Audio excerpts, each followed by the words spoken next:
चिरां जिल्ला बेंटल सालबारि गामियाव थानाय सुइस गेट बायनायखौ इएम दिगन्त बरुवाजों लोगोसे MCLA अमर बसुमतारी बिथांमोनहा नायगिदिंफैदों। मैयासो हरखाबै अखा हायाब्लानो सान्दुं दुंनाय समावनो चिरां जिल्ला बेंटल सालबारि गामिनि सुइस गेट बायनायखौ नायगिदिंफैनानै इएम दिगन्त बरुवा खौरांगिरिनि सिगाङाव फोरमायोदि बे सुइस गेटजों आबाद मावनानै जाग्राफोरनि थाखाय माबा मोनसे राहा लानांगोन, बेनिखायनो आं बिटिसिनि गाहाय मावफुं सोद्रोमानो फोरमायबाय आरो आसाम सरकारनिसिमबो फोरमायहरगोन होननानै फोरमायो।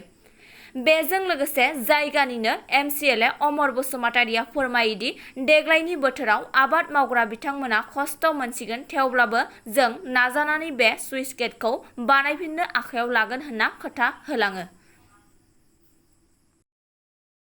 তো আমাৰ এবছৰ দ্বিতীয়টো বান্ধত আমাৰ দমগাঁও চালবাৰী যিটো আমাৰ বান্ধ আছিলে, এই বান্ধটো সম্পূৰ্ণৰূপে বিধ্বস্ত হৈ যায়। আৰু আমি ইয়াৰ আগতে আমাৰ বিভাগৰ উচ্চপদস্থ বিষয়াসকল আহি চাই গৈছে আৰু ময়ো আজি নিজে চকুৰে চালোঁ আহি। এইটো আমাৰ AIBP 9-10 বৰ্ষৰ স্কিম ৰাজ্য চৰকাৰৰ ফালৰ পৰা এইটো আমি লাভ কৰিছিলোঁ বিটিচিবাসী ৰাইজে।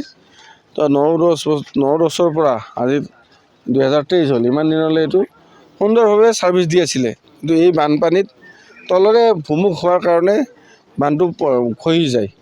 তো এতিয়া আৰু ইয়াক মেৰামতি কৰাৰ কোনো সুযোগ আমাৰ নাই। তো সেইকাৰণে আমি ভাবিছোঁ এইখন বান্ধৰ ওপৰতে ইয়াৰে 15-16খন গাঁও জীৱিকাটো ইয়াত কৃষি জীৱিকাটোৰ ওপৰত নিৰ্ভৰ কৰে। সেইকাৰণে আমি এইটো পুনৰ মেৰামতি নহয় আৰু নতুনকৈ নিৰ্মাণ আমি এটা কৰিব লাগিব। সেইকাৰণে আমাৰ যিহেতু মই BTC চিফ ডাঙৰীয়াকো অলপ আগতে ফোন যোগে আমি জনালোঁ আৰু আমাৰ অসম চৰকাৰৰ মাননীয় জলসম্পদ মন্ত্ৰী অশোক সিংঘাল ডাঙৰীয়াকো আমি জনাম এতিয়া অতি সোনকালে এই ব্যৱস্থাখিনি যাতে আমাৰ খেতিয়ক ৰাইজক আমি সহায় কৰি দিব পাৰোঁ সেই ব্যৱস্থাটো ল'ম।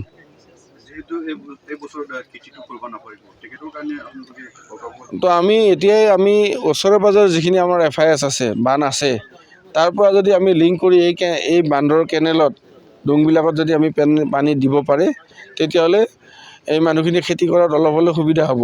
কিন্তু আমাৰ যিহেতু ইঞ্জিনিয়াৰসকল আছে, তেওঁলোকক মই কৈছোঁ ওচৰে পাজৰৰ কেনেলৰ পৰা আনি এই কেনেলত পানীটো দিয়াৰ ব্যৱস্থা কৰক। তাৰ বাহিৰে যিখিনি আমাৰ খৰচ লাগে সেইটো আমাৰ BTC গভৰ্ণমেণ্টৰ পৰা আমি খৰচ কৰিম এইবাৰ।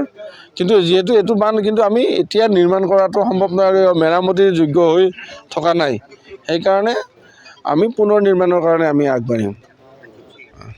बेयो जोबोद दुखु गोनां जाथाय जानानै थांदों। आं दाख्लैनो खोनानाय लगे लगे जोंनि मानगोनां इएमनाव कल खालामदों आरो मैया लगे लगे आं चिफजों टेबोलाव जिरायनानै रायलायदों। बे परिस्थितिनिफ्राय जों माबोरै उद्धार जानो बेखौ आं सावरायनाय जादों। बेनि सायावहाय मानगोनां जोंनि बिटिआरनि चिफआ मोनसे पजिटिभ रेसपन्स हरदों आरो दा नोंथांमोना नुबाय जोंनि इएम बिटिआरनि बिथाङाबो फैबाय आरो गासै समस्याखौ नायनानै थांबाय। दा बिनि कन्डिशना ओरैबायदि, बेखौ गोदानै बानायनायनि बेबस्थासो लानांगोन आरो बेखौ रिपेयारिंनि खुनु जानाय नङा।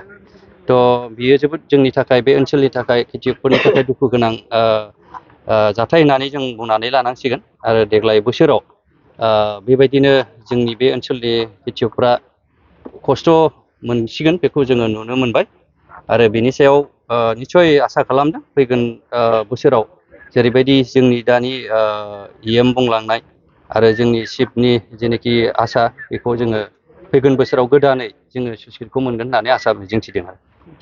जिहेतु दा समाव बिथांमोना माइखौ गायनो मोननाय नंला, दा बे समाव सरकारनिफ्राय मा दायित्व लागोन?